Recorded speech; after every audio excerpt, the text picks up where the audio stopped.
Good morning, members, and welcome to this February meeting of Audit, Risk and Scrutiny Committee. This meeting is being live streamed and recorded and will be made available for viewing through our Council's website. Remote participants, please follow the good practice guidance, which includes muting microphones and switching off your video when you're not addressing the meeting. Writing speak in the Teams chat function when you want to contribute. If you're in the hall, you can do this on your iPhone or iPad. Please don't repeat contributions already made by other members, and no material should be posted in the chat function if it is intended as part of the discussion. Usual standing orders apply, including that any votes will be undertaken by roll call, and if any member wishes to leave the meeting, please either leave the Teams meeting for that period of time or write leave in the Teams chat function and then join when you rejoin the meeting, so we can keep a track on whether the meeting is quorate. All members should speak clearly and directly into the microphone when making contributions, and when referring to reports, please provide reference to the relevant page and paragraph to allow everyone to follow.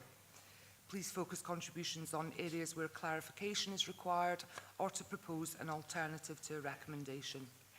Similar to the process now followed at full council, when considering motions, amendments which are substantive in nature, I will call a recess where necessary, so that I may seek governance advice on competency. This is good practice in governance terms and will also provide for governance to be able to collate and circulate the terms of said motion amendment to members in order that they have the opportunity to properly review it. I hope this process makes matters more effective, and I seek members' support in implementing this. We have several important reports to consider today, and I anticipate we will deal with the business in our usual efficient manner. So moving on to item 1, sediment and apologies. Claire, could you provide the sediment and any apologies, please? Yes, thank you, Chair. I can confirm we've got 12 members present this morning, 4 here in the hall, being yourself and the Vice Chair and Councillor Bretty and Councillor Thompson. We have 8 members present on Teams, being Councillors Brodie, Dashper, Dryborough, Hagman, Johnston, McCammon, Marshall, and currently Councillor Giusti is not present. Thank you. Thank you. So moving on to item 2, declarations of interest. Do any members have a declaration of interest or statement of connection that they wish to make? I'm getting shakes ahead in the room, so that's fine. Thank you. Item 3, minute of previous meeting of 20th of November. Are we happy to note the minute of the meeting held on the 20th of November 2025? And I'll take silence as agreement. Good.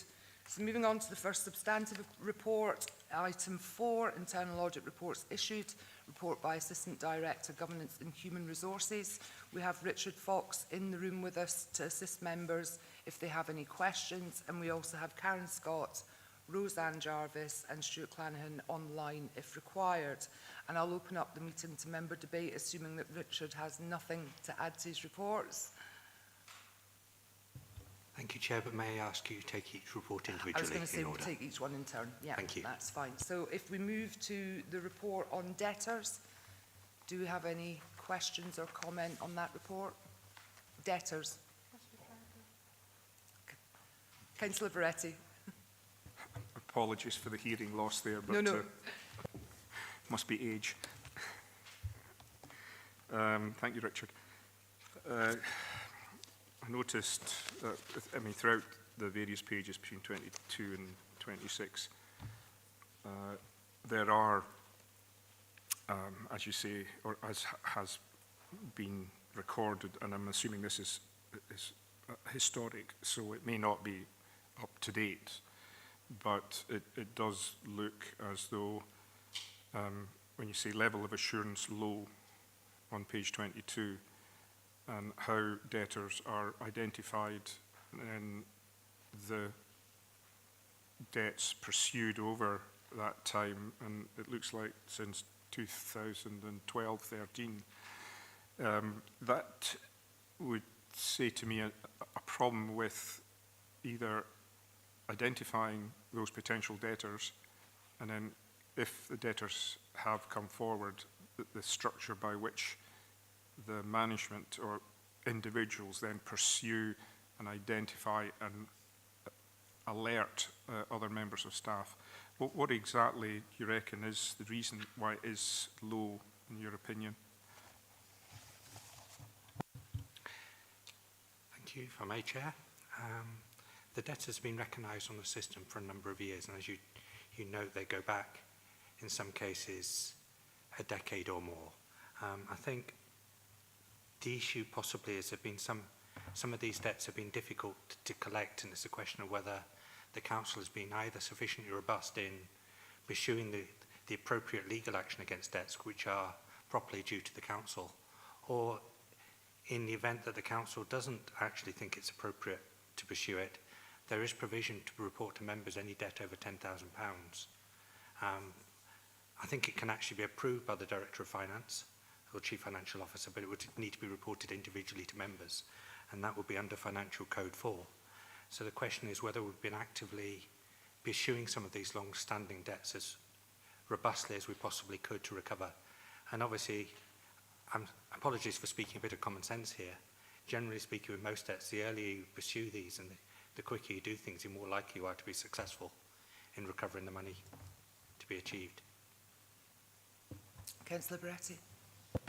Yeah, I think it was interesting that you said identify it as soon as possible. Is that the component which is maybe missing in the training of our staff to identify those? And is there something that you reckon it can be done?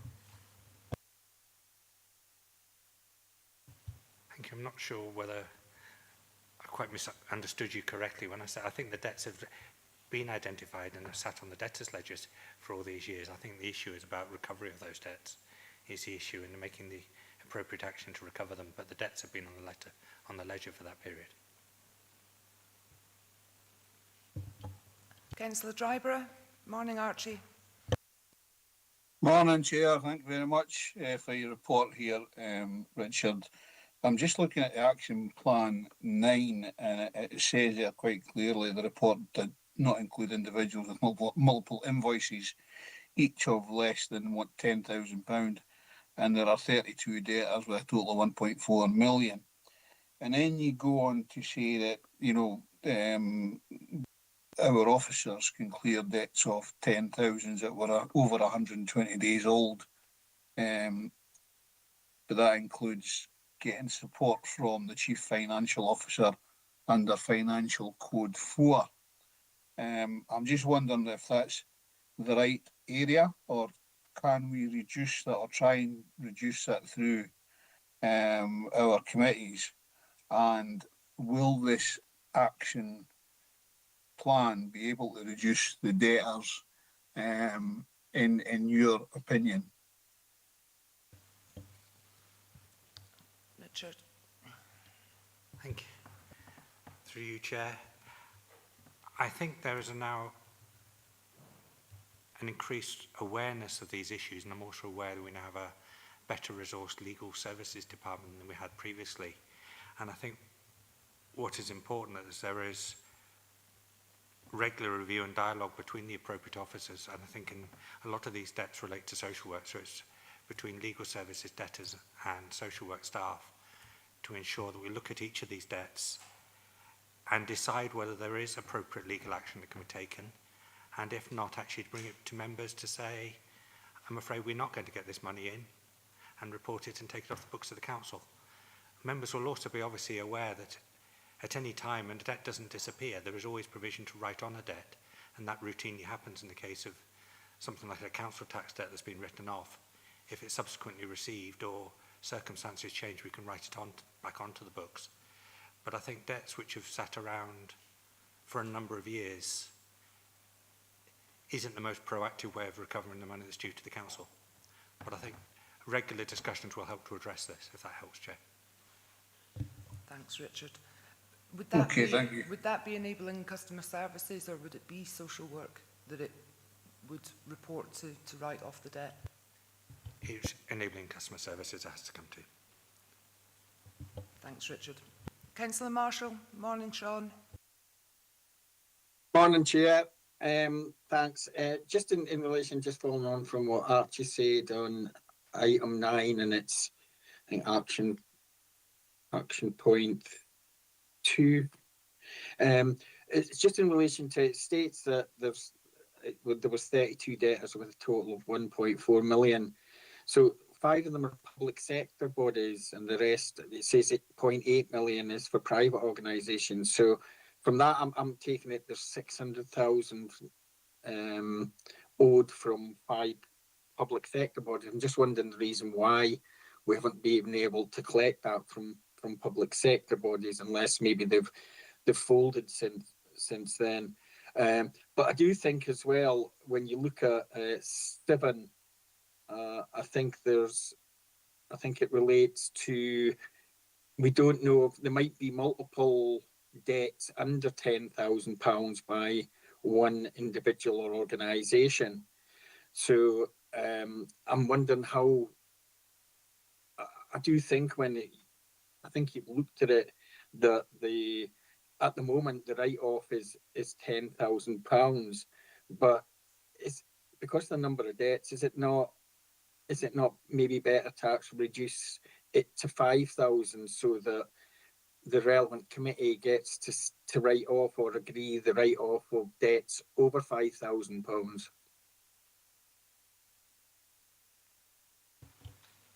Thank you, Chair. There's a couple of points there. First of all, the policy and the financial codes are obviously at the discretion of members. The actual policy at the moment refers to it needs to be reported to members if the debts for an individual are £10,000 or more. So if there are, for example, 5 debts of £2,000, they would all need to come, that would need to come before members if they've been written off at that time. And that's just the way the financial code is written. In terms of that statement, this was just the way I chose to analyse it and looking at debts over 10,000. Obviously, I could do a different analysis and look at the cumulative debt for individuals and do a different analysis. It's just trying to give one way of looking at this position. Was there an extra question I missed there? It was just with the, it was the 5 public sector organisations, if there was a little bit more detail on that, or why we can't seem to recover that debt. Through you, Chair, I think I'm going to hedge my bet. Yes, I do have on my computer the details of those 5 public sector organisations, but if I could come to you privately after the meeting and I'll go through those. Thank you. Yeah, if you could maybe send it out to members, that would be good. And just with regards to the, so is it not up for this committee? Is it probably another appropriate committee to maybe look for councillors to look up whether or not we reduce the write-off by directors or heads of service from 10,000 to 5,000? Looking for a bit of advice where best we would look to maybe review that and maybe recommend some changes to that. I'll probably bring Vlad in at this point, but I was wondering when that financial code was agreed, and has it been reviewed since then? Vlad? Thank you, Chair. Yeah, I think you've hit the nail on the head. It's, I think what we'd take is an action to speak to the Section 95 officer in regards to when that's due to be reviewed, and that would be the opportunity for members to look at the overall financial codes and in particular any thresholds that need to be changed within that. Thanks for that. Is that okay, Sean, that we take that away as an action? Yeah, that would be great. Thanks. Good. Good. Any further comment on debtors? Councillor Thompson, leader.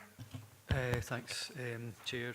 Yeah, so it's the same sort of issue. I'm just conscious that the actions listed on page 24 and 25 should all have been done now by the looks of it. I think they're all targeted for December last year, so it's just to get that, I suppose, assurance or update on the progress of those. I think that the Councillor Marshall's point just about the number of debtors, how many public, how many private, when I read that, I had to read it a couple of times because it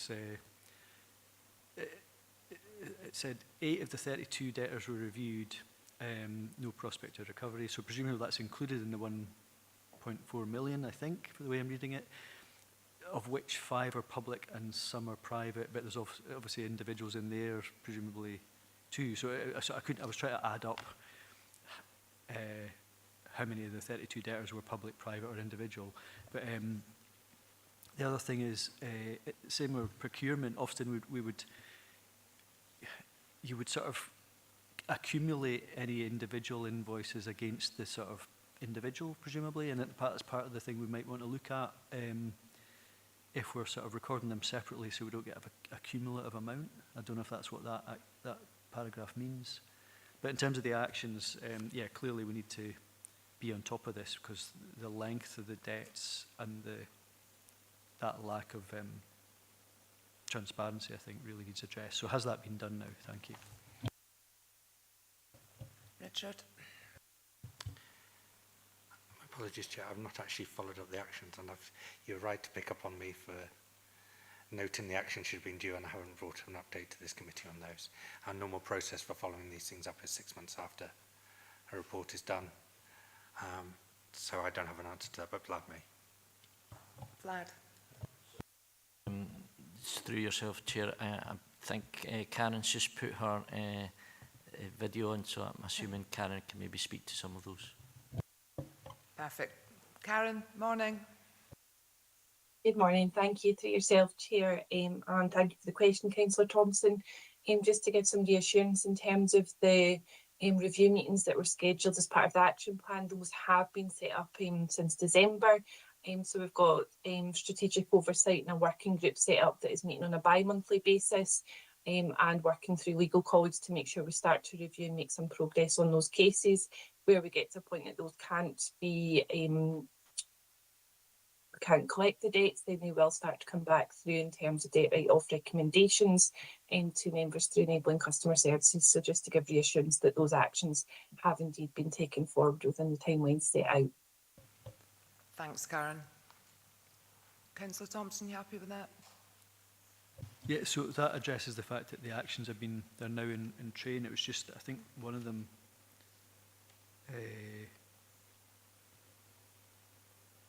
yeah, so I think the last one, action 3 on page 25, that lack of scrutiny for write-offs at the appropriate level. So presumably, I mean, what's the control mechanism in place to ensure? So there's an assurance that won't happen again, but what's the control mechanism? Thank you. Good question. Richard? Through you, Chair, may I just clarify, we're talking about the fact that on one occasion it was actually a personal assistant who sent the email as opposed to the director themselves, so that it wasn't evident that actually the director had approved the write-off, if that's the action we're referring to. And I think the solution is simply more care by the central department, just to ensure that they properly scrutinise where the email is coming from. Okay. Stephen? Trust. Okay. It appears so. Yes. Any other questions on debtors?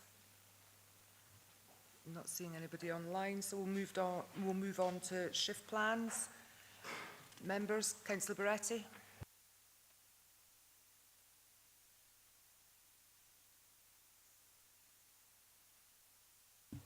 I'm now getting blind as well as deaf.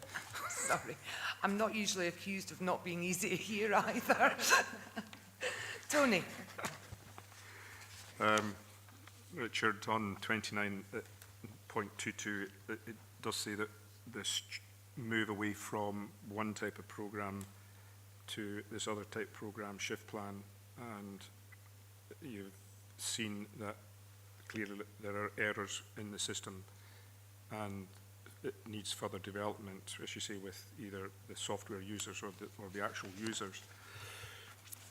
I've noticed that on page 31, you start, it says in some sections, satisfactory, for instance, where users are not either changing their passwords or not putting passwords in. How satisfactory is that? And the other point I noted is on page 32, again, and on page 33 in point 5, it says every user has to pay £50 annually. Now, is that per account or per 3 accounts? And does that mean every single school that uses this system? So if the whole system is being used throughout the region, Does that mean every single school is paying those sums of money? And I think on 33 at point 6, where the main types of errors, there's quite a litany of errors there. Is that because those using the programme don't understand the programme? Or what is it? Is it lack of training? Have you identified that? Thank you. Quite a few questions in there, Richard. Over to you. Yes, absolutely. Good ones they are too. Through you, Chair, this was a review of a new IT system that was put in place for the payment of supply staff, not just supply teachers, but also other supply staff within schools. And I think it's fair to say that this particular system hasn't been as successfully implemented and is developed as the council would like in ordinary circumstances. And what the audit's picked up in has that, as an example, the audit trails and the computer security isn't as robust as we would normally expect to see from a computer system being installed by the council. So the solution overall to this is that we've left it with the service to go back to and work with the software supplier, either at our cost or their cost, and I think there's ongoing discussions, to ensure that the system is developed to a standard which will do it. The original business case for this system was anticipating that it would be a fairly seamless process, and actually some of the staff that were previously employed in administration would be able to be redeployed to other duties, and that simply hasn't happened because of the way it's been working. And that's the ultimate ambition, is to get a seamless process whereby once a school has booked a supply member of staff and it's been authorised by a separate person because that provides a separation of duties, it can then go to payroll without any further manual intervention. That's the objective we're looking for, seamlessly encoded without any human intervention, and that's simply not happening at the moment. So the service are now working with everybody to try and address these issues for the future. That's interesting. Yeah, but just before I bring you in, Tony, is this something that we're tied into a contract with, or do we have a get out of jail free card if required, and are we benchmarking against other authorities to see what they're using? Because the key thing is to have a straightforward system that works for everybody. But Tony, I'll bring you in before Richard answers that. Thank you. That was a nice question asked then. And the issue about the £50 per account, because that, I'm just trying to get my head around the numbers of who's actually paying the £50. Is it per accountee, or is it the 3? And that means it's right across the board, so every single school.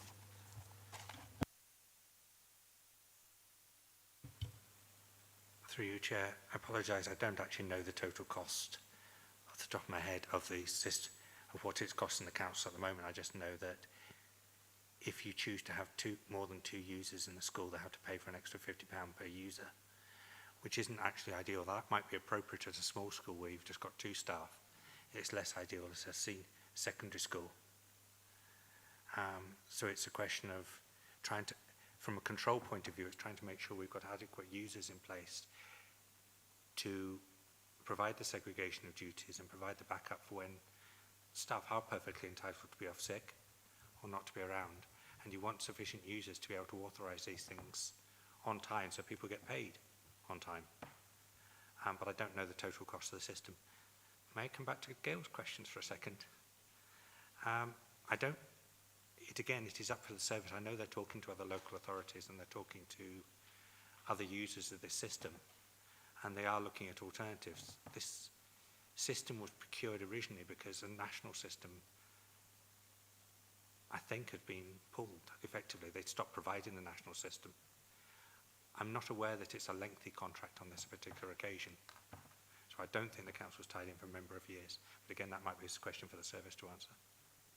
So I think we probably have a couple of action points within that to pull out the cost detail, which can be reported to members separately, and also the contract length and the benchmarking, and what role the improvement service and the digital office and the such like would have within that as well, if that's okay.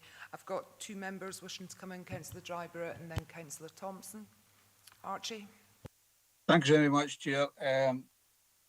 I'm looking at the action plan, and it's all timescales, December 25, November 25. The only one that isn't is item 5, which is established with the software supplier. If a full audit trail of changes to the system can be recorded, and that's on page 37. And the ongoing one is the reporting functionality shift plan should be utilised. Is this a fully electric system, or is there paperwork involved in this as well? And secondly, would you believe your action plan, which is now supposed to be in place, be enough to ensure that we are legally compliant when it comes to wages? Thanks, Archie. Richard? Through you, Chair, can I answer the second question first, if I may, in terms of whether this is a paper system? In principle, it should be a paperless system whereby, if I can describe the process for you, when the school is requiring a member of supply staff, they advertise this on the system, and that message will basically be sent to all appropriate supply staff. Once they accept it, that effectively forms a contract, so it's accepted online. And once it's been validated by the head teacher at the end of the working day to say they've been here and they've done a satisfactory job, that creates a file which will then automatically go to payroll without a paperless system. The paper bit that might be introduced, and this is for discussion with the service how they actually operate it, is whether schools operate a sign-in and out sheet, which was noted in the report in terms of a standard template for that. And obviously, if you've got a small school where the person who's validating his personal knowledge that the person was there, you maybe don't need a paper thing, but in a bigger school where they don't have that personal knowledge, they're looking at a sign-in sheet, a physical piece of paper. But the system itself is in principle a paperless system. It's much like us signing in here. Yeah. Yeah. There is a record of it, but it's on a piece of paper rather than digital. Yeah. Can I just follow that up then, Of course, Archie. Chair, if I can? In that, I believe in most cases that the staff actually sign in with their pass and things like that, and I'm just wondering if there's anything being done to sort of move that rather than making it paper, because paper, if you look at our environmental policy, for instance, going to zero, I think that would help the system.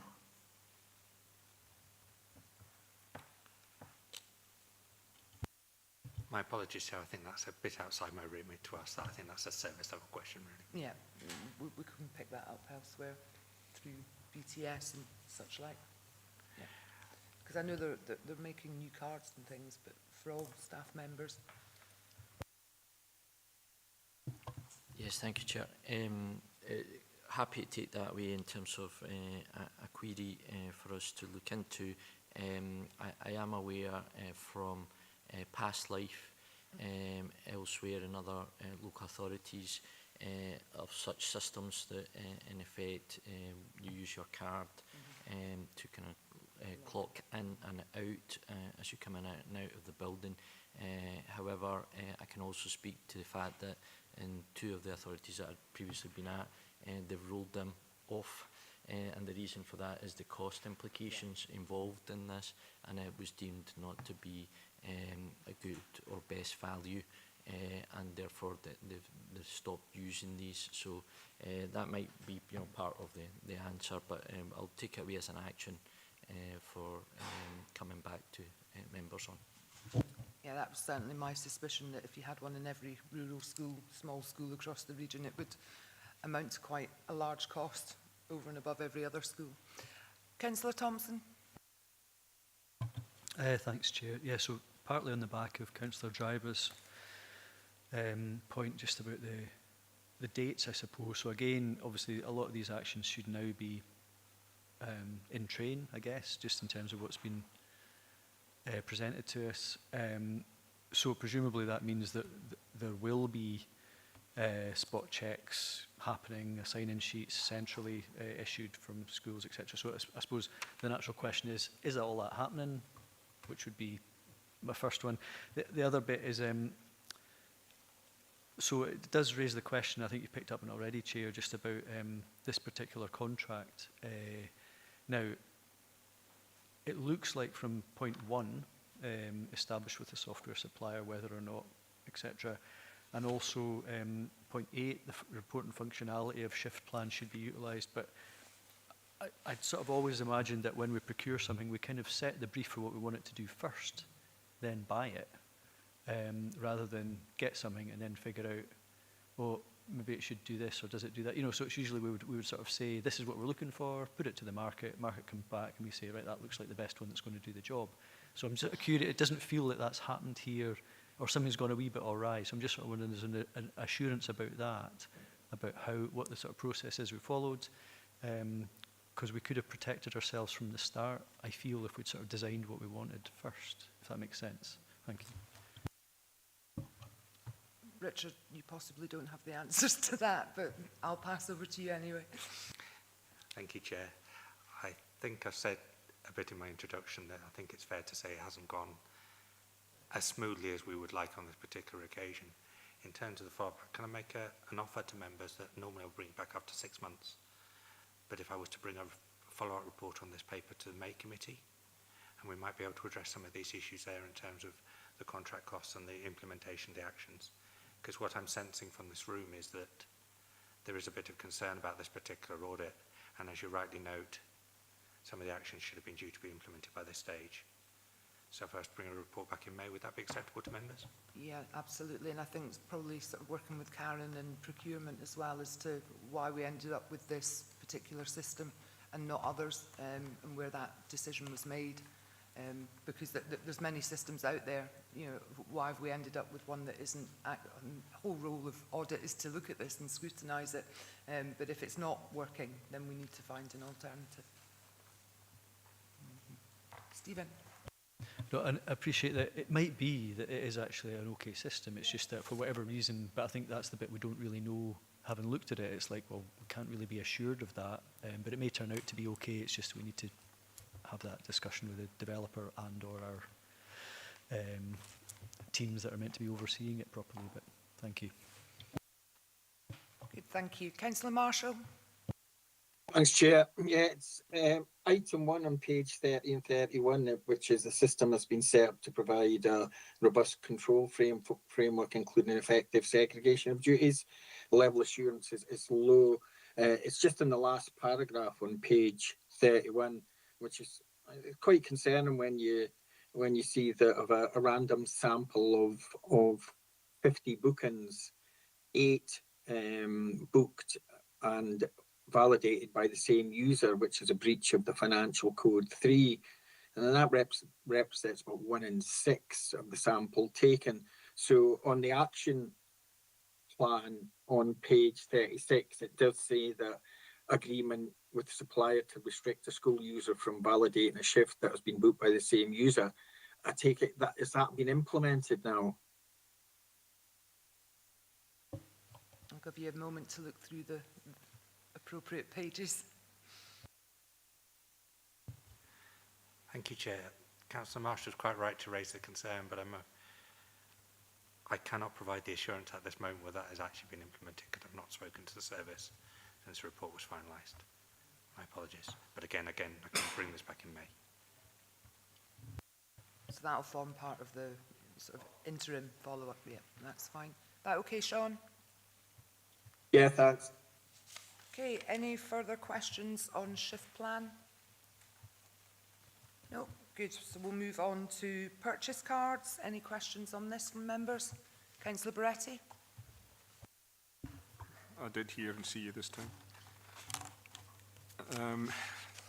Page 7, no, sorry, page 44.7. It's interesting to note that that was recovered on some items. And looking at page 40, it says that there's been expenditure of 1 million on these purchases in that particular period that you were looking at. From the purchases that were made, is VAT being recovered on all the items that are deemed VAT returnable? And exactly, you know, what would be the legislation for VAT recovery Is it being, is there something? Richard? Thank you, Chair. We looked at a substantive sample of 100 on this particular occasion and looked at whether the VAT had been recovered, and if VAT wasn't recovered, whether there was VAT available to be recovered. As members are obviously aware, there are many items which we purchase which have no VAT charge in the first place. As an example of the use of purchase cards, they exist within schools, for example, for home economics, for the purchase of food, where there is actually no VAT charge in the first place to be recovered. But internal audit are satisfied that with the one minor exception, where there was VAT available to be recovered under the legislation, we have recovered it, and that's why we've offered good assurance.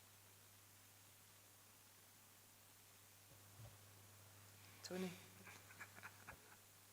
Yeah, I'm just trying to get my head around that. So, I mean, clearly there are many purchases being made that don't have VAT on them. Yes. But there must also be many purchases that do have VAT on them. But you don't know what that breakdown might be. Through you, Chair, well, the paragraph actually says that of the sample of 100, VAT was recovered in 48 cases. And it wasn't available to be recovered in one case, but there was no VAT to be recovered in 51 cases. Okay. Tony? Is it probably because the VAT sums are so low that people are not wanting to spend the time to actually go through the process of recovering VAT? I mean, I can understand that. If you're trying to recover 50 pence of VAT and you have to spend an hour to do it, it's just not feasible, is it? Richard? I mean, again, I would have to go into look into the detailed sample, which I have done in the past, when I reviewed the working papers. But actually, the process of recovering VAT within the council is very straightforward. It is simply about putting a different code. When you code an invoice or you code the expenditure which are required to do through the purchase card system, then that's as to how we recover VAT. We don't have to, it's not a complex process. So I don't think that's the issue. I think it is simply the fact there is, on 51 of those purchases, there is no VAT available to be recovered. So of that sample of 100, those that were able to claim the VAT did claim the VAT? Yes. There was one claimed incorrectly, I Yeah, think. and there was one that was not claimed, and that yeah. was about £10. But the other 51 just simply weren't VAT, Yeah, VAT they were fine. applicable. Okay. Yeah. So I've got Councillor Dryber online and then Councillor Thompson. Thanks, Chair. And you know, I'm pleased to see that in the action plan, the management response have agreed to all of them, and you know, well done to them. But I do have a few issues with this. I'm only going to particularly get into one, which is on page 43, where it says that 2 approvers had left the council employment over 2 years ago. Otherwise, all approvers were in an appropriate role. So what sort of things are we going to do? Because I can't see anything in the action plan that's going to allow you to check and make sure that those approvers are taken off the system. Thanks, Archie. Richard? Thank you, Chair. I thought if we're talking about approvers being removed from the system, I think action point 2, which is a notification process of leavers to be established, which is effectively within payroll, when someone leaves the council employment, a list of leavers is circulated to be removed from different IT systems. I think that would address the issue. Actually, the more complex issue within the council can be when someone changes roles within the council, and that could be actually harder to pick up. But in this particular case, I think that would address it. It is a relatively minor point, as you can see from the priority of the action, to the extent that unless you've got access to the council network and that system, you can't actually make an approver. You can't actually approve anything, so it's relatively low risk.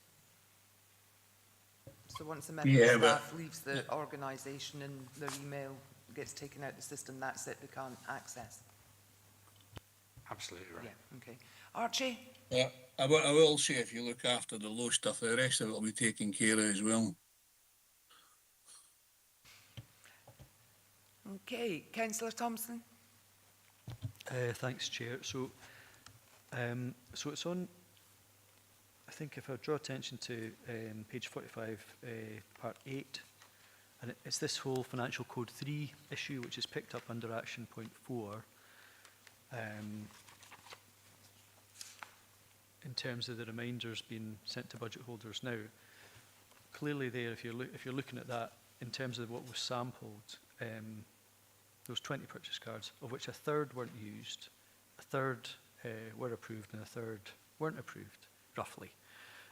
So clearly there's a reason why that's an action, but I'm just sort of somewhat concerned that, you know, these are must be approved. This is Financial Code 3, so I'm just wondering, is there again a wee just refresher on compliance that we need to take, and maybe that's what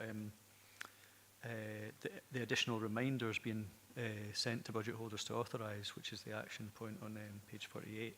But should that be a scheduled regular reminder? Because if this is a compliance issue with a mandatory code, if you like, this sounds like an ad hoc reminder, but I don't know if it's a scheduled reminder just to encourage and promote that compliance. And similarly on I think it's action point 3, where it's talking about a change of policy for the prior authority for all expenditure, and this is back to page 43. Again, it's a requirement that all expenditures authorised, but that the requisition forms are not routinely uploaded in line with policy. So there's either something here about making that not too onerous that it can't be complied with, because I think it acknowledges that if you make it too difficult, people will cut corners, as it were. But I don't know what we're actually agreeing in the action plan, if it's just to review the policy. So it'd be helpful to know, well, if we review it, what will that lead to? Will it lead to compliance? Will it lead to simplification of the process? Will, so it's just to get a wee better sense of that as well. Thank you. Thanks, Stephen. Richard? My apologies, Chair, if I may give a slightly lengthy answer to this. There are actually 3 controls in place for purchase cards. The first control is actually about having a remit for the card in the first place. An example of that, you could issue a card. We mentioned earlier about a home economics teacher, and simply say you don't need to get, to my mind, it doesn't, if you give a card for the purpose of home economics, you don't necessarily need to get it approved when she's going to do the shopping for the class the next day. You don't need prior approval, although it is currently a control. So that's what the first control. The second one is about prior authorization. That does have a value if you are making a purchase on behalf of somebody else. So if another school was to ring you up and say, please, could you make a purchase for us? Then obviously you want to get the authorization of the head teacher before using the card. Bear in mind, all these cards are actually issued in the name of an individual staff member, and that staff member is personally accountable for explaining what the expenditure is for and accounting for it. Those are the first 2 controls. The third one is the one that's specified in the financial code, which I think is key to this. Now, our purchase cards are paid off by direct debit, as of rightly, because why would we want to incur bank charges for not settling them? But it does imply through the system that the budget holder should go into the system and notify and say, basically, I'm satisfied that all the expenditure on the card has been properly incurred by the card holder. Now, that's the control that's specified in the financial code. And what I'm hoping for as a result of this is that every month the central team will look at the cards that have not been authorised for that month and will issue a reminder to say, we notice you've not authorised the expenditure on that card, please can you do so? And if a department routinely doesn't actually do it on a timely basis, you've got to question whether they actually should be using the card in the first place, because they're not doing it.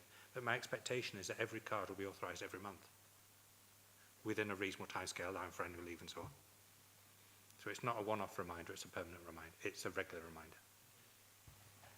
Stephen? That's helpful, Richard, so thank you. I think it was just the bit about in relation to action point 3. So there's that bit there which is the regular reminder, but I think it was the going back again. That requisition form's not routinely uploaded to the portal in line with policy. So it's that bit there as well. And I know you did sort of touch on the sort of 3-line defence, if you like, but what is it we need to change there about that? Thank you. Thank you, Chair. I think it's really to reflect what the role of audit is as opposed to the role of service departments. The normal role of a service department is actually to determine, and indeed with members, to determine the policy you want to play in place. And it's for audit to report on compliance with that policy. In this particular case, we've looked at the 3 controls. And it's not for me to change the purchase card policy. However, I am alluding to the fact that some of these controls may be a bit of overkill. As an example of that, if you're making a very small purchase, if you're having to complete by a small purchase of £1 or 2, if you're having to complete a form up front, which then must be authorised and uploaded to the system, the cost of doing so is actually not worthwhile given the value. It's disproportionate, I think is the correct phrase. Thanks, Gail. And therefore, what I'm suggesting to the department is they actually have a look at the overall policy and say, what are the appropriate controls in place? In my own mind, I think the 3rd control, which is specified in the financial code, is absolutely essential. I wouldn't want to change the financial code. But for the other controls, the service may wish to consider whether they're proportionate. Yeah, soft touch, I think they call it, don't they? Okay. Councillor Marshall. Yeah, thanks, Chair. Yeah, the first one is on item 6, which is the appropriate use of purchase card. Just at the bottom of 6, of the random sample, there was one occasion where the card was used for purchase lunch for staff, and that seemed to occur on a regular practice and has now been stopped. There doesn't seem to be any action point on the inappropriate use or what the steps are. Is that money repaid or was it done in error?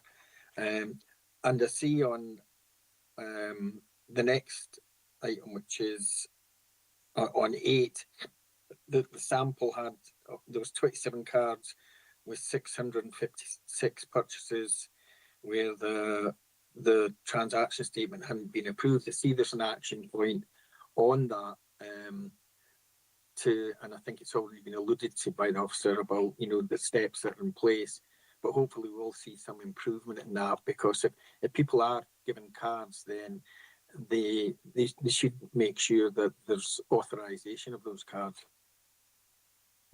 Thanks, Sean. Richard? Thank you, Chair. I think we'll probably discuss the second point already. The first point, we haven't put an action in there because I think there's long established principles within the council that actually private lunches are not funded from public funds. And actually this is, if we go back to the approval of the expenditure on the cards, it is up to the approver to satisfy themselves that all the expenditure has been incurred is legitimate and for council purposes, which in the case of a lunch for staff wouldn't be, in my own view, be regarded as for public purposes. So I don't think there needs to be a separate action to reiterate what is already in place. Okay, good. No other members wishing to come in on purchase cards? No, good. So we'll move on to health and safety. Members, Councillor Barretti. Thank you, Chair.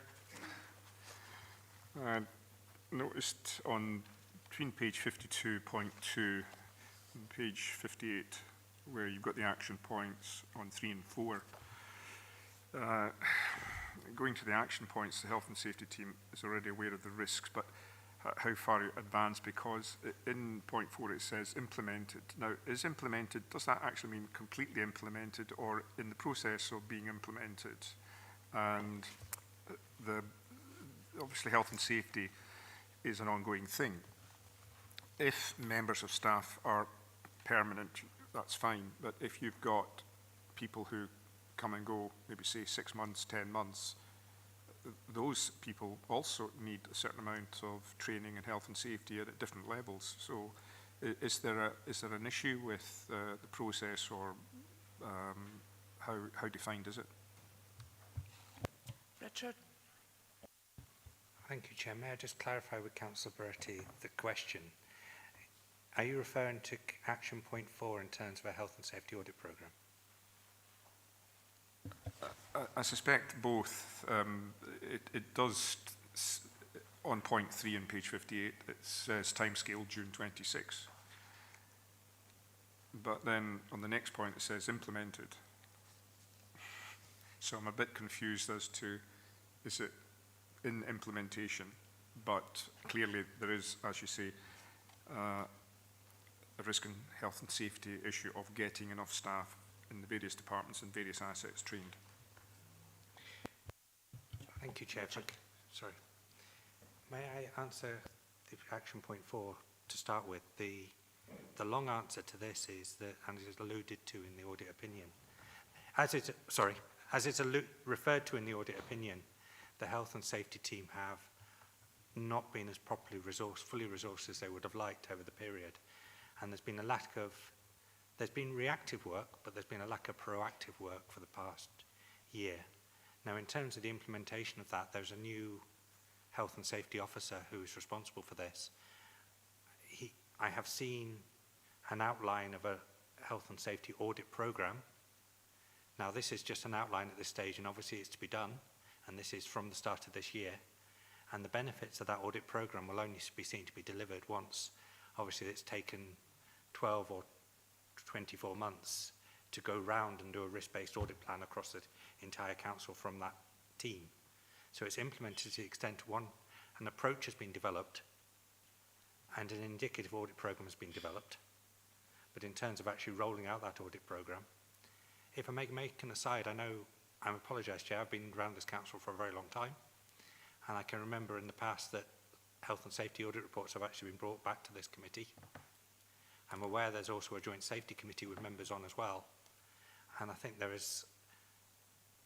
there may be value in members scrutinising either through joint safety committee or through this committee the nature of the audit programme to satisfy themselves as to the work being done to satisfy, get assurance that everything throughout the council is properly safe. And we've got proper risk assessments, proper training and so on. But that's really for the health and safety team. Okay. You happy with that, Tony? Yeah, good. Councillor Dryborough? Yeah, thanks, Chair. And I'm on the Joint Health and Safety Committee, and all of those things were discussed at the last Health and Safety Committee. I think, well done for getting that out. We also have a report, I believe, on the last Sue for this to come to ERS. I think it's once a year or twice a year. Sue, is that correct? Right, there you go. Yes, that's correct. Hi, Sue. Sorry. Screen's jumping around. I think Sue said that was correct, Archie. Yeah, that's fine. Thanks, Okay. Sarah. Just to say well done to them. Good, thank you. Councillor Hagman? Morning, Katie. Good morning. Thanks for letting me in. And yeah, no, so I'm just, it's on action 4 that I'm just sort of getting some clarity. If I turn to page 55, the point 6, it references that we found that there is no mechanism in place for these audit reports to be formally reported. So it's just really to get some assurance that in terms of the action plan point 4, does that include those formal reportings of any audit reports? So it's just to clarify, because it's not specifically mentioned. Thanks, Katie.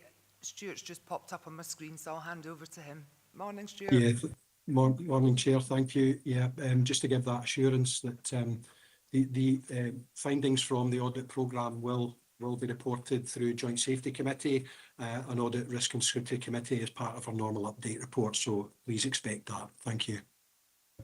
Thanks for that, Stuart. Okay, any other questions from members on health and safety? Nope.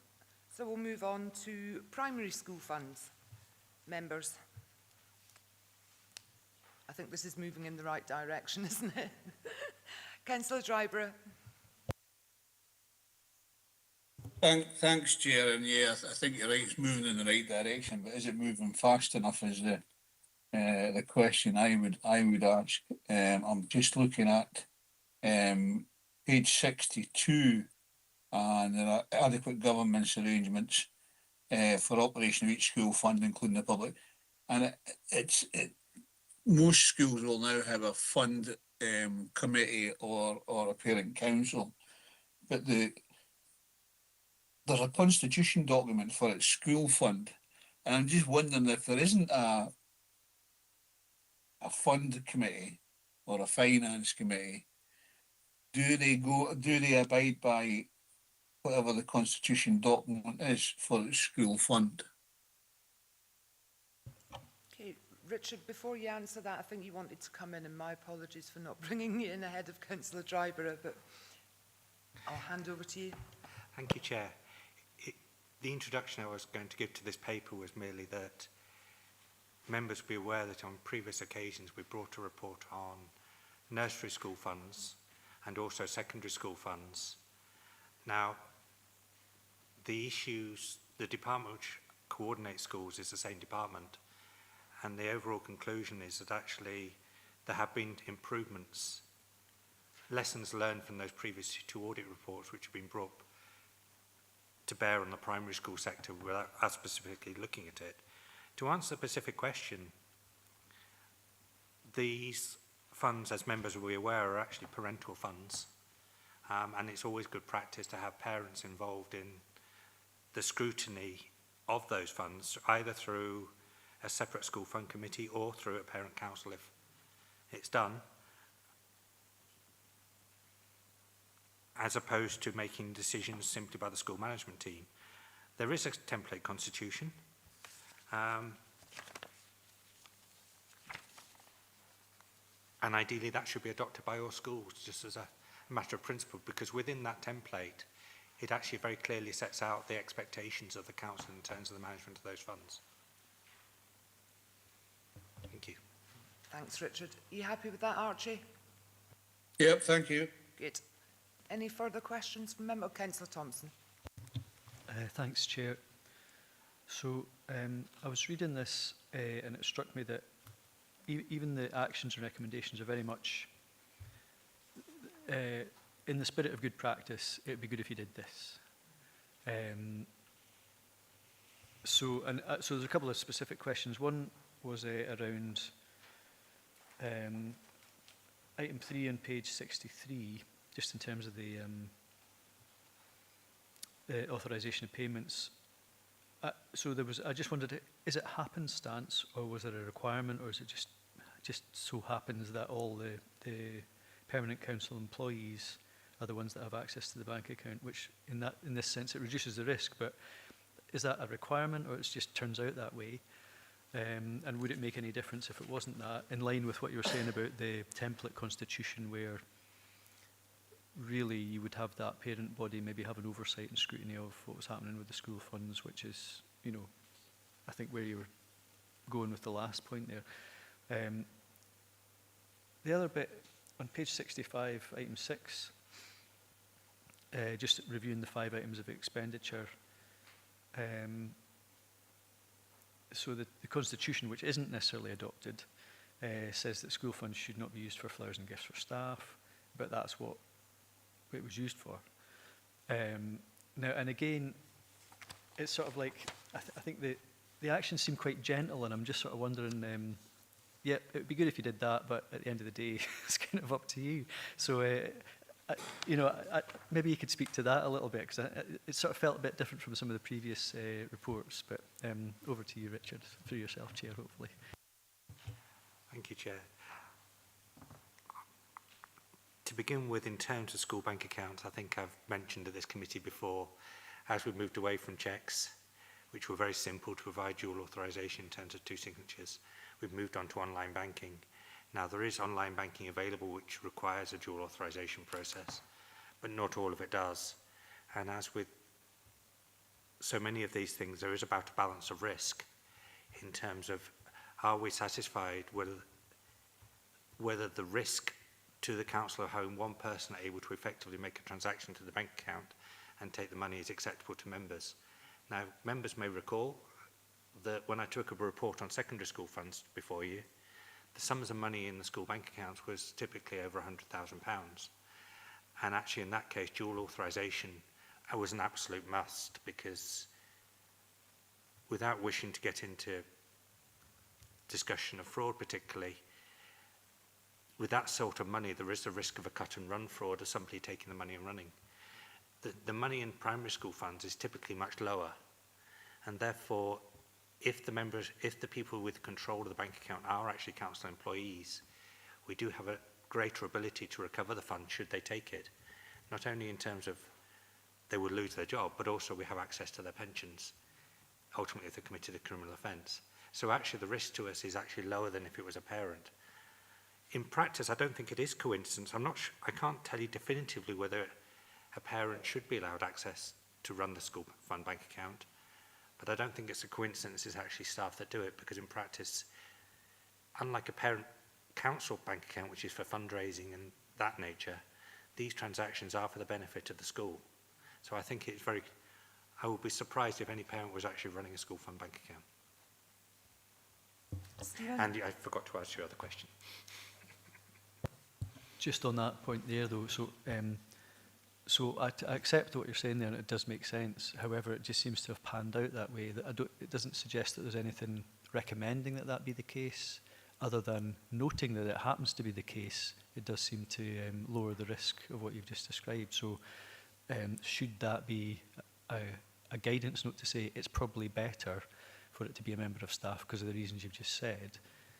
I think what I'm reading there is like just kind of turned out that way when we looked at it, but we didn't. There was no advice either way saying it should be this way or another way. So I think that's really the control aspect that I was trying to get to, Richard. But I appreciate you've maybe got another answer for another part of the original question. Thanks, Stephen. Thank you, Chair. I'm happy to go back to that point. I think that's a fair point, and actually, with members' permission, may I go back to the service to clarify that and express the concern that should be the case, and I'll make sure that's in place and I'll report back to you in terms of that particular one. I don't get everything right, and so I'll just clarify that particular point for you. Don't sell yourself short. Yeah, if we can get the clarification around that, and I suppose as well, just it does reference on page 66 the template constitution. Yeah. It'd be interesting to understand what's embedded within that constitution around who can have access to, and whether a parent is a potential card holder as well. So maybe just some clarity around the remit of that, the nature of that constitution. There is always this challenge at committee where I'm conscious I have the constitution on a laptop, but if I tried to find it, you'd have to take a recess for 5 minutes. In terms of action point 6, absolutely. I'm not sure what further action can be done apart from the control is in place to the extent of the Constitution clearly states you cannot do this. It is funds for the benefit of pupils, not for the benefit of staff. As is standard across the council, if we all like to give gifts if a staff member retires or is unwell, but that comes from our personal pockets from a collection, and that shouldn't be any different within schools to within offices or any other environment. The Constitution does clearly state that, and I'm not sure what additional control I can put in place to tighten it up after that. Thank you, Chair. Thank you. Stephen?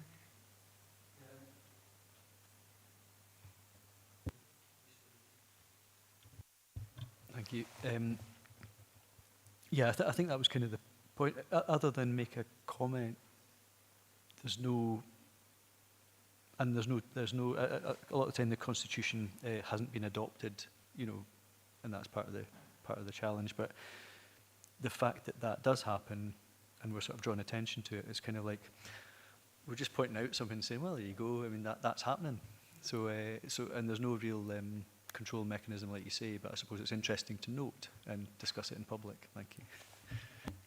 Yeah, I tend to agree with you, Stephen, and I think probably within the action plan, it's covering the template constitution and how head teachers and clerical assistants will be reminded that the constitution should be adopted. And then the next point on page 67, looking at reminded of requirement for independent examination of accounts, but it doesn't actually encapsulate within either of those action points appropriate use of funds. So perhaps that's maybe just something that needs to be embedded within the action plan, that staff members should be clear on what is an appropriate use of funds. Because I've sat as a chair of a school board about 200 years ago, you know, and it is very easy to say, why don't we buy Mrs. Smith a bunch of flowers and present them to her after the, you know, the Christmas pantomime? So I think we're all capable of that sort of human thing, and if it's coming from parent council funds, it's probably money that we've raised anyway. But this is ever so slightly different, I suspect. But yeah, it's maybe just having it embedded within that action plan, what those funds are able to be used for. Thank you, Chair. If I may just add that ultimately we obviously only looked at a sample of primary schools. There are a lot of primary schools, there's a lot of schools in the estate. Ultimately, the control of school funds actually rests with the parental body. And it's the overall level of scrutiny. So you've got the school doing things right in the first place, but also we're very keen to emphasise that the account should be shared with the parent body. And I know this is not as easy as it sounds, because not parents won't stand up. But actually, in an ideal world, we'd like to see the independent examiner of the accounts being a parent, as opposed to a member of staff. It's not always that easy. And therefore, they can speak where they find items which they think are inappropriate when they sign off the accounts. They can then speak to the parent council and address it that way. But ultimately, the responsibility, these are not council funds, they're actually school funds, these are parental funds to help the smooth running of the school. And it's for parents to actually exercise their own control with it, and it's for us to provide the tools for them to do so. Okay, thanks, Richard. Any other questions, Stephen? Just, no, I welcome your input there, Chair, because it was kind of along the lines of that constitution. But it strikes me that the scenario is, as you say, Richard, it's the parents who maybe have that scrutiny role. Were they to adopt the constitution, which they're not required to do?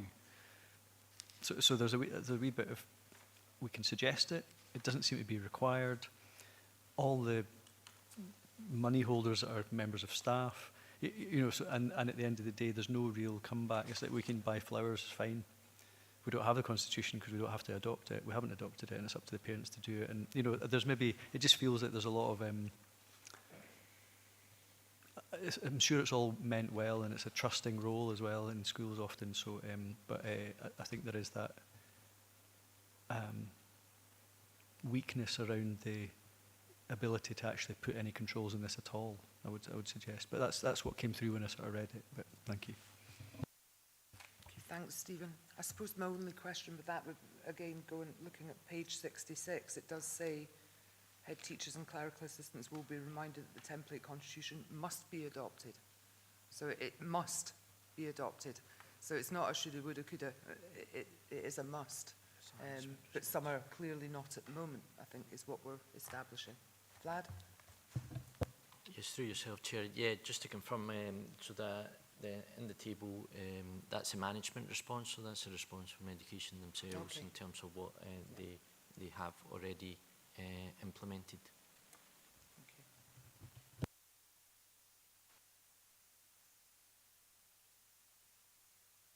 Sorry, did you want to come back in, Richard? Thank you, Chair. I was just conscious, I think Roseanne Jarvis is actually online, if you wanted to clarify that. Roseanne, do you want to come in at this point? The most. Hi, sorry, I was just sorting out my mic there. Yes, so head teachers and clerical staff, you know, they have the school fund guidance, which does stipulate that they must have a constitution in place, and that is meant to be sent to our DSM mailbox to confirm. But it's also been highlighted in the audit that there are cases where this hasn't been adopted. So we are, as part of our actions, sending an MS form out to gather confirmation from head teachers that it is in place, and asking for a copy of that to be sent to us so that we have that on file. That's really helpful, so it's a sort of gentle reminder. Good. Yeah, and also with the MS form, we then have it on record that they have confirmed that they are complying with the school fund guidance. Yeah. Good. Okay. Any other questions from members on primary school funds? No. Good. I think we've given those reports a good going over, and lots of really good questions from members, so we'll move to the recommendations if that's okay. And we've been asked to note and comment on the finalised internal audit reports at appendices 1 to 5, which I think we've done very well, so thank you, members. Moving on to item 5, follow-up on internal audit reports, report by Assistant Director, Governance and Human Resources. And again, Richard is here to assist members if you have any questions. Councillor Barretti. Yeah, thank you, Chair. Page 74, vehicle lease costs 421. It seems to be something that comes up every time we have an audit report about this. Is it getting better or getting worse? I know that the last occasion, if I'm mistaken, that there were vehicles that were requiring updated information but were still being used or are not being used. I'm not entirely certain because clearly the report doesn't go into that, but what's the current status? Richard. Thank you, Chair. I had a discussion with Gordon Bryce yesterday on separate matters. There are still vehicles which are still on previous leases. However, they are much reduced. There's been a renewed impetus to renew these leases because obviously if as a vehicle gets older and if you can negotiate a lower cost, that's always a good thing for the council. And the original concern of the audit report was that in a few occasions we were still paying for the full rate for a vehicle which outside the existing lease period. To some extent I also understand, and members may be better aware of this than me, is I believe there's an impetus towards renewing the car vehicle fleet at the present time, putting some funding towards that, because I think we've got quite an elderly fleet in many occasions, and that will partly address the issue. Yeah, thank you, Chair. Thanks, Tony. Thanks, Richard. Councillor Dryborough. Yeah, thanks, Chair. I'm quite happy with the report, apart from maybe one bit. I just want some clarification, if I could, from Stuart Clanahan. In 2.3, that says close their interest in reports risk management, right to work in the UK. Is that particular one, right to work in the UK? Stuart, I believe we discussed this at the Joint Consultative Group as part of the policy, and I'm just wanting to make sure that this is still in place and being followed. Over to you, Stuart. Oh, he's not. He's dropped off the... We'll just hold that thought for a moment and hopefully Stuart will be back with us in a moment.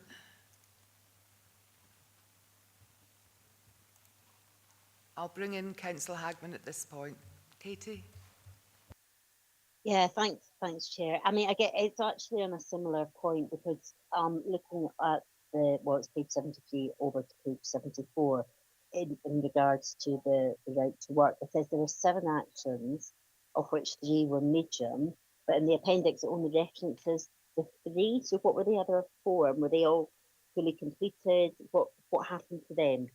So it was just for completeness. I was wondering why all 7 actions weren't included, just to ensure that we had closed them all off.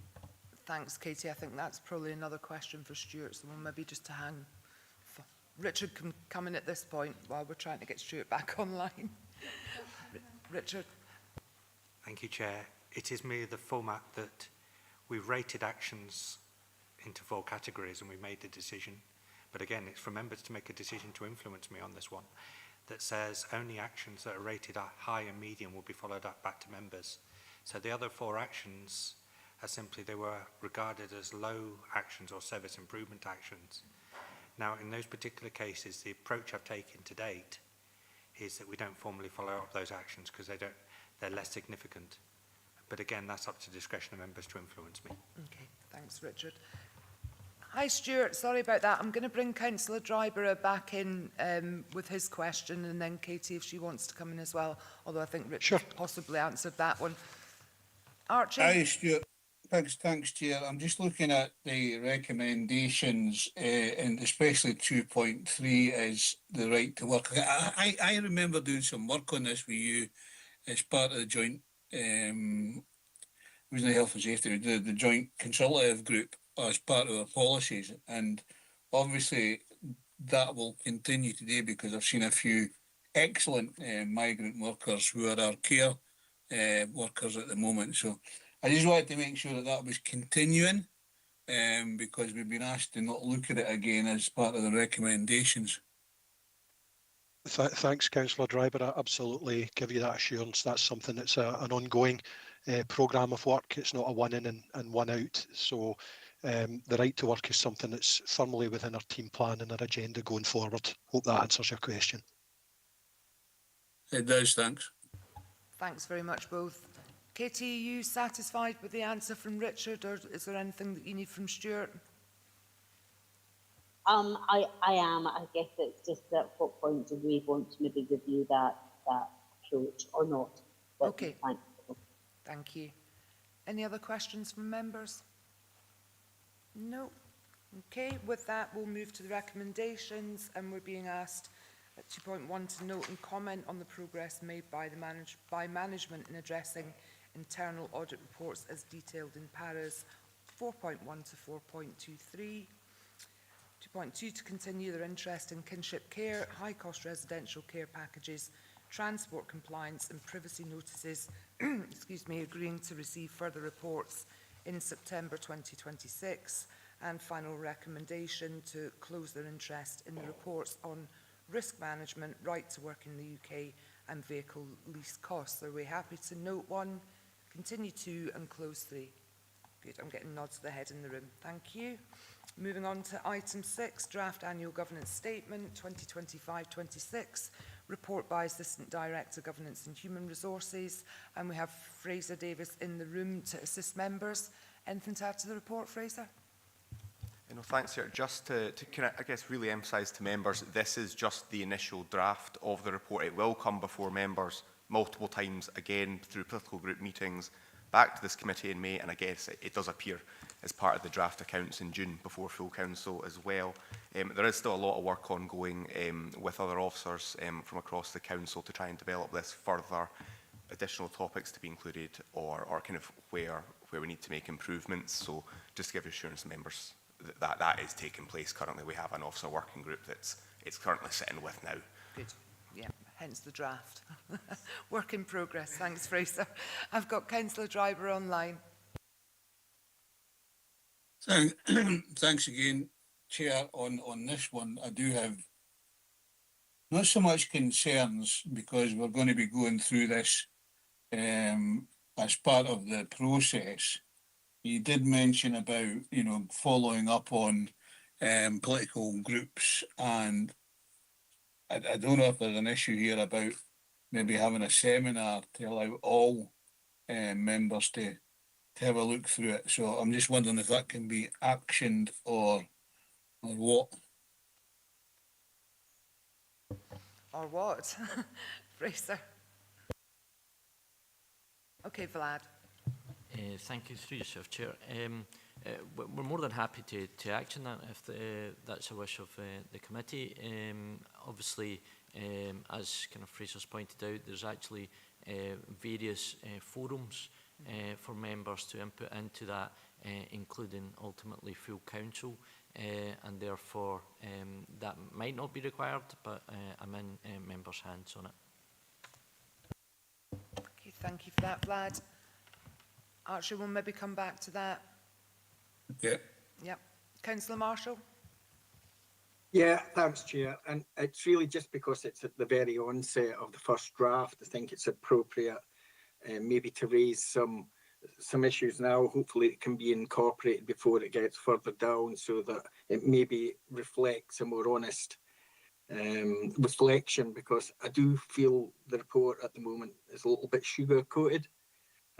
There's a number of challenges that's been raised over the last year and further back from members, which doesn't seem to be reflected accurately or as much within the report. So there's various parts in the report that repeat itself, etc., over different things, but I'll try and summarise just some of the points, hopefully, to take on board, and before it actually, maybe there's a chance to actually incorporate that into the draft. So the first one, really, probably, is just looking at the council's conformity with the council's financial regulations, and it refers to 1.6 and other parts in the report. But I do feel that there is concerns with some of our conformity. I mean, we can cite the example with service level agreements, which, a report went to education and thriving communities. So it's very clear that a lot of those SLAs were not signed off, and there was no legal department input in some of them. And I know that there is a review, but only a couple of weeks ago at Swestrans, it came to light that the existing service level agreement that the council has with Swestrans hasn't been signed off by Swestrans, which alarmed quite a lot of the board members with regards to that. So that's one point. In page 90 on 2.9, it mentions about an evaluation of the revised council structure, which happened in December and January. There was a full council and then a special a reconvened council. But it was clear there that, what it says in here is that members agreed that further work was to be carried out and reported back in due course. I think it should reflect the fact that there was a number of concerns raised by elected members from nearly all political groups. So I think maybe, there is concerns with the structure and how that is working, and that reflects in some of the other points that I'll make. So I think in 2.16 we have had a standing orders subcommittee, but I do feel with some of the things that have happened over the last year and the committee structure that I do feel that there requires to be a full review of the scheme of delegations and responsibilities to officers. So that's something that probably can be raised at an appropriate point in whatever committee that is. But I do feel that it maybe needs to have to, because it says here that there has been a few amendments to the scheme of delegations to both committees and officers, but I do think now that does need to be reviewed again. So that's another point. In 3.2, the principle B is ensure openness and comprehensive stakeholder engagement. And whilst I believe the council is good with stakeholder engagement, I think one area that there has been concern, and again it's been voiced by a number of elected members, is probably open and transparency and honesty with elected members. It is meant to be one council now, but a lot of members feel as though that we are being stopped from getting information required to do our duties. And, a couple of examples I have is just being stopped from going to meetings that I used to go to that involved maybe some of my electorate and officers, and the reason cited for that, it's operational, and know that the council members have the strategic objectives and agree them, but a lot of that impinges on operational issues. And also, in the last couple of years, information that I used to get, and I'll give an example, a list of the homeless properties in my ward. I used to get that on a regular basis, and then when I put in the EMES in recently, I was told I can't have that information now. I don't know why. I don't think it has anything to do with GDPR, although that wasn't mentioned, but because there's no names, etc. on it. But that's one area, just one example of where I used to get information before and I don't get that same information now. And again, on 3.53 of page 97, it's supporting our people and creating a positive one team culture. That's two of the people strategy bullet points that underpin that. And again, I think I'll refer to us as elected members. I don't feel sometimes we have that support now.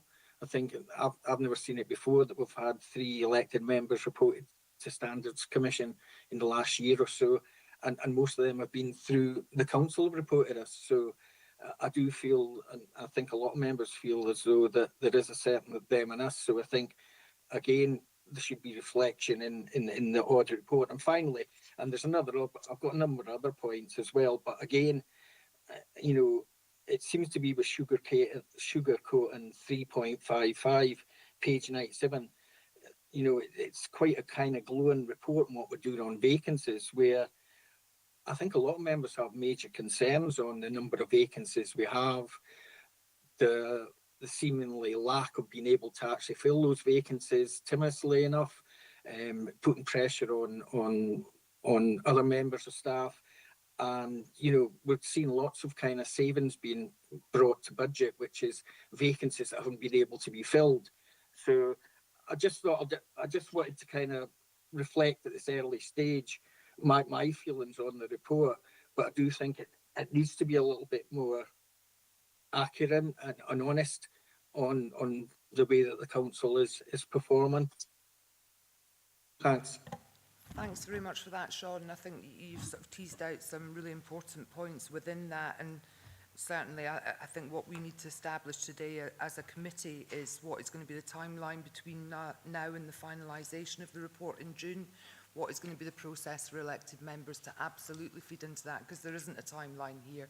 So I think that that's going to be absolutely crucial.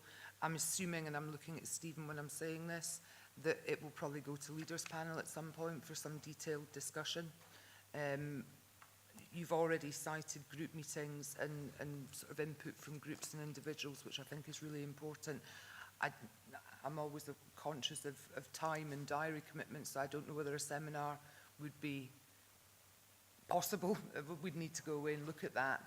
But I think certainly in terms of things like the review of the scheme, that was something that we raised fairly recently as well, and we have an annual opportunity to feed into that through review of standing orders. So I think we have mechanisms in place, Sean, for you and anybody else to feed into this draft governance statement and not have it as sugar-coated, as you say.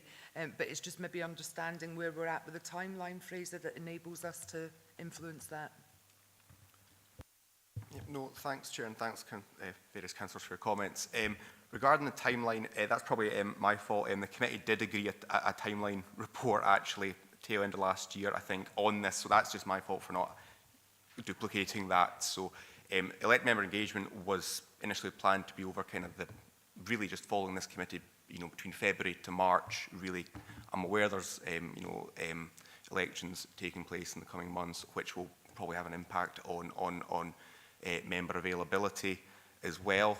No, certainly look at if it's possible to arrange something, if that's something this committee wants to happen. Leaders panel as well should be something we can certainly do. Yeah, I'm in members' hands in terms of how we engage with yourselves. That's great, Fraser. Cheers. Thank you. Councillor Hagman. Sorry, Sean, come back in. Can I quickly come in? Of course. It's really just as a starter process. So I would hope that my reflections would be taken into account by the officers as part of this. This is the start of the consultation process. So I would hope that my kind of reflections today would be taken on board by officers. I can assure you Claire's frantically writing as I speak, so yeah, she's capturing all the comments that have been made so far. Thank you. Thank you. Councillor Hagman. Thanks, Chair. Yeah, so I know the comments made there by Sean, and I think what I would say is I don't recognise all of them. I think it should be important that I appreciate that may be his viewpoint on there, but that's certainly I don't recognise all of those. Obviously, you as Chair just alluded to the fact that we do have an annual review of the delegations, and that was just at our last full council, of which I was convening, and I guess I think it would be really useful just to hear from Vlad just in terms of the timelines of that, because I appreciate that the report had gone to the review of standing orders, and then it had come to full council, as it does every year. and there were no additional recommendations that members who had had the chance to feed into have brought forward. So looking at a review going forward, can we just confirm at what point can members bring forward their views on the reviews of our delegate schemes of delegations, etc. And just in terms of the comments there about members at Standards Commission, I think, you know, I'm not going to speak on any individuals whatsoever because there's full information online. I think it's just a real shame, and certainly just to put on record, I've had to remind members in full council that we must adhere to our code of conduct, and if any member is being in potential breach of that, I think it's absolutely vital that that is reported, whether by other elected members, whether by the public or whether by council officers. I think we need to be really clear that those standards are in place for a reason, and we all have a responsibility to follow them. Thanks. Thank you very much for that, Katie. Vlad, just in terms of timeline for review of schemes. Yeah, thank you, Chair. Just to clarify and confirm what Councillor Hagman has stated is that we do an annual review of the scheme of delegations and standing orders within that. Along the year, we take up a number of kind of processes to ensure that that's correct. In terms of ensuring that obviously any delegations that need to be changed because of statutory or legislative changes, that we're making those. So from an officer's perspective, but also along the year, we also collate any kind of comments or issues that have arisen, particularly from members, and we're trying to address them as best we can through that process. Obviously, there's a two-stage process in terms of the governance, which is in effect goes through Rosso, and then it goes to full council for decision making. So members have an opportunity to comment before, during, and at full council in terms of any of those changes. I don't believe that we've had any particular input from any members on any of those in the last couple of years. Thanks for that clarity, Vlad. Councillor Barretti. Yeah, thank you, Chair. Ross, I'm just getting my pages back here. Page 89, when on 2.8 you talk about the 9 areas of strategic focus. And I do realise that throughout some parts of the paper we talk about environmental policies, as you've got 333 on 95 and I think somewhere else.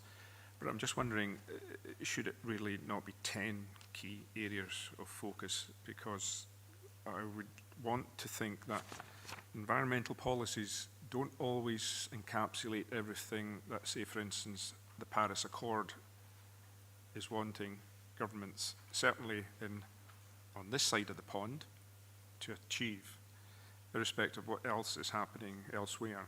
So can we have a 10th point and be very specific about exactly what it is we want to achieve in this part of the world to drive that change to net zero and also carbon reduction? Fraser. No, thanks, Councillor Barretti. So those 9 points mentioned at 2.8 were agreed as part of the Chief Executive's reshaping review. So they are, that is just, I guess, listing what has been agreed as the objectives of that review.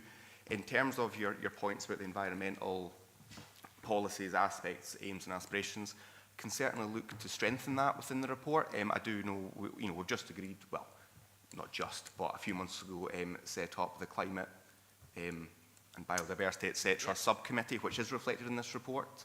But I can certainly look to expand and strengthen that that area. Good. Tony.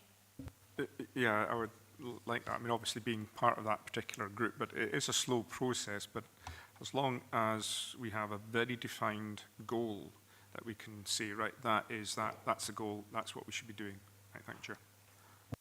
Good, thank you. And I think that's the whole purpose of discussing this today, is that it's a draft and it can be beefed up in areas where we feel that there's not enough emphasis on a particular area. Good. Councillor Thompson. think maybe Councillor Driver was before me. Sorry, Councillor Dryburgh. Thanks, Chair. It's just to come back on what Councillor Beretti said. I think, we've already agreed our policy on getting to net zero, and we are I think the word is we would be the group that tried to bring all of Dumfries and Galloway together to try and reduce to net zero by the two dates that we mentioned before, one for the council, one for the region. So I think within each of those particular 9 headings, we can say what is each of those going to do to try and reduce our emissions, try and improve our, net zero policy within that, rather than have it as an individual thing, because what you'll find is if you have it as an individual thing, they'll leave it to one of the subcommittees, which would be, as Fraser said, the one that's just been started, which I'm on as well as Councillor Beretti. So I think if we have maybe a paragraph in each of those about how we're going to do that, that would be helpful. Thanks very much for that, Archie. And it did cross my mind that if we specify climate delivery, somebody else will ask for transport, and then somebody else asks for housing, and it's around those overarching deliverables, really, isn't it? Sort of driving delivery in line with our key plans. But I think, as you say, in terms of the importance of that one, how we maybe embed that within, we'll leave the wording to you, Fraser. And Councillor Beretti will mark your homework, I'm quite sure. Any other members wishing to come in at this point? Councillor Thompson, sorry. Thanks, Chair. Yeah, so there's a couple of points in this, just natural questions from what's written there, but where is it? Page 91, 214. There's something about the sense of that, agreeing to set up a local license. It's like we're kind of required to, whether we agree it or not. But so even though we did bring it to committee, it's like we met a requirement maybe to sort of make, so there's something maybe about the neutrality of the language, about what it is we're required to do. We did agree, however, we couldn't really not agree. The other bit is where is it now? So I think it's page 102. There's a sort of empty box there in terms of update on improvement actions. Presumably, as you say, it is a draft document. There'll be things still to come on that sort of thing. So I don't know if that's something that could be picked up on. The general thing, though, and it's maybe on the back of Councillor Marshall's contribution, but so reading what the purpose of this document is, and I suppose what we've been asked to agree. So I'd much rather, I prefer generally a kind of objective, neutral language that just that sort of says, here's what the purpose of this document is, to show that we meet, our government's framework is meeting the targets, I suppose, that what's set out to achieve. Now, everything in there, I suppose, can ultimately be decided by council. So, as long as it goes towards setting out what it's meant to do, how we structure that, and I take the point about the delegations, but rather than get into a list of, and here's what's not working, it should be more about, here are the mechanisms by which we can change this if it is or isn't working. So that it keeps it neutral, because I don't think it's befitting for this council to just have, I think we're in danger of sort of listing things, and even I think the point about nobody wants a sugar-coated document, but nobody wants a sort of litany of failure or whatever as well. It's just kind of, here's how we attempt to do the right thing, and these are the structures that we've got in place to try and do that. Here's how it's monitored, and here's how we review that if we feel it's not working. Do you know what I mean? Or it could be improved or whatever. And I think that's maybe, I take it to be that type of document. And, I'd welcome feedback from Fraser and Vlad, just to sort of, because otherwise we'll end up going around the groups, everybody will stick their oar in, and it'll be, will that get taken on board, or will it just help flavour the type of document it is? But the key purpose of it is to set out our governance statement. So I'd probably welcome a wee bit of clarity from the officers on that, if that's okay through yourself, Chair. Absolutely. Thanks, Stephen. Vlad? Yeah, thank you, Councillor Thompson.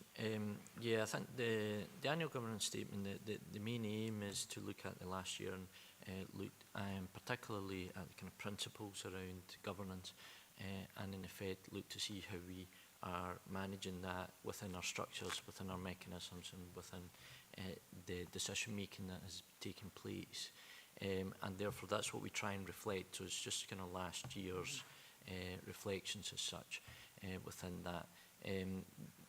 Obviously there's a whole range of processes that we have in place for gathering the evidence of that, and at the very top of that you've got full council, thereafter committees in terms of their decision making, and anything that has been improved or scrutinised as a result of reporting through those mechanisms. So we try and capture that. Over and above that we've got obviously ongoing discussions with the relevant heads of services who need to give their own kind of certified assurance about, and some of it is, you know, linked to some of the things that we're already doing in terms of internal audit work, for example, and in terms of those assurances that we require that, you know, we are in compliance and we continue to be in compliance. So again, we try and reflect some of that evidence, but that's an ongoing annual basis that we try and do that, and we try and gather that as much of that as possible. I take your point, maybe, you know, we can try and make that more of an introductory kind of paragraph, and we can certainly work on that to emphasise that this is about that assurance of the mechanisms that we've got in place in order to have our overall governance framework and to meet the principles of what we need to meet in overall governance aims and objectives. Don't know if Fraser wants to come and add to that at all. Yeah, I suppose, so yeah, Councillor Thompson, you are right, it is meant to be a, you know, a neutral, kind of balanced, factual document detailing, you know, these are the principles of good governance. This is, you know, how we comply with and manage our compliance with. Fair point, it probably isn't outright, you know, as you say, kind of maybe highlighting where we've maybe not done as well as we should. There is the improvement section action, which in essence is where we're trying to capture that. Appreciate there wasn't many actions last year. We are constantly trying to look at how to improve how we capture those improvement actions. A lot of improvement actions are captured elsewhere. This is not seeking to duplicate those actions, because then when it was double reporting and the like, this is seeking from all members of CMT to identify actions as it relates to governance in, I suppose, the broader sense, rather than specific actions which might be agreed through enabling customer services, or even full council, actually, in some ways. This is, it's really just, it's not the sole list of what we've done well, what we've not done well, how we can improve. It is just that kind of final summing up of the year, and some of it is a little bit repetitious, but do try and avoid that as far as possible, so that, you know, external audit are ultimately not auditing things that are being picked up elsewhere. So I don't know if that's helpful. Stephen? Yeah, no, that's helpful. So I think that's kind of on the point I was trying to get around. This is a kind of how document rather than a what document. It's, you know, it's like kind of this is how we meet this standard, and service committees will, it almost sets out here, if there is an issue, this is how we deal with it. Inevitably there's going to be an issue because it's a council. So you know, I think that's helpful, and especially I'm conscious that, you know, in a year or so's time there'll be new elected members, and if you were to pick this up, you probably would rather just say, just tell me how the thing works. How do we change stuff if it's not working? And part of this is like, well, there are mechanisms by which we take decisions that are accountable and etc. And it's the here's how it kind of works and how you can do things with it. Things are reported to committee, etc. But if there is something you want to change, there is a route to do that. If that doesn't fully address it, maybe that's something the council could do. So it's sort of saying, here's how we can make things work better. So that's the bit I kind of like. And in terms of the introductory bit, yeah, that's probably helpful as well. But I think if it's going around the groups, that'll be useful for sure. Just on the point about the section where it still seems to be awaiting data, is that just because there's still information to come, as it were? About the improvement actions? Yes, that's simply, I tend to try and give, maybe I'm being overly particular, I tend to try and give officers a year, the end of the financial year to provide an update. But yes, absolutely, we'll be getting an update on that particular improvement action and bringing it to this committee so that you can see that particular update. Just a final comment. I've made this, I think, before, Fraser. I think we had a discussion about it some time ago. But I do find myself going, when we talk about the council, do we mean the council decision-making body of elected members, or in some parts of the document it's clearly relating to council services or council directorates, and they're not, there's a reason why they're separate, because both roles have a key role to play in how we deliver, rather than get into a us and them thing, it's like, no, it's good that we're different because we perform different functions, and it's about how we work together to achieve that. But I think sometimes through the document, I do find it jumps between the council, as in the elected members making a decision and being accountable, and the council, as in here's the services doing their whatever they do. So, and they're not the same. So I think that's sometimes not always clear whenever I'm reading that, but that's just a personal observation and bugbear of mine. Thank you. Good observations. Fraser? Yeah, no, just on that point, I do remember that particular discussion, and I do remember attempting to go through the document to tidy that up. I appreciate there's probably still some work to do there just to make that a little bit clearer. But yeah, no, I appreciate the comments. Good. Any other members? Don't see anybody indicating. So with that, we'll move to the recommendations, and we're being asked to consider and scrutinise the initial draft of the annual governance statement 2025-26 as detailed in the appendix, in line with the agreed process. So we're happy to consider and scrutinise on the basis that we've got a few action points to take away, and just some surety around that timeline and engagement with members going forward. Yep, happy? Good. Okay, moving on to item 7. Any other business deemed urgent by the Chair due to the need for a decision, and I've not been notified of any urgent business. So I'd just like to thank members for your contributions today. I think you've given it a really good airing and scrutiny, which is what we're here to do. And thank you all for your attendance. Thank you.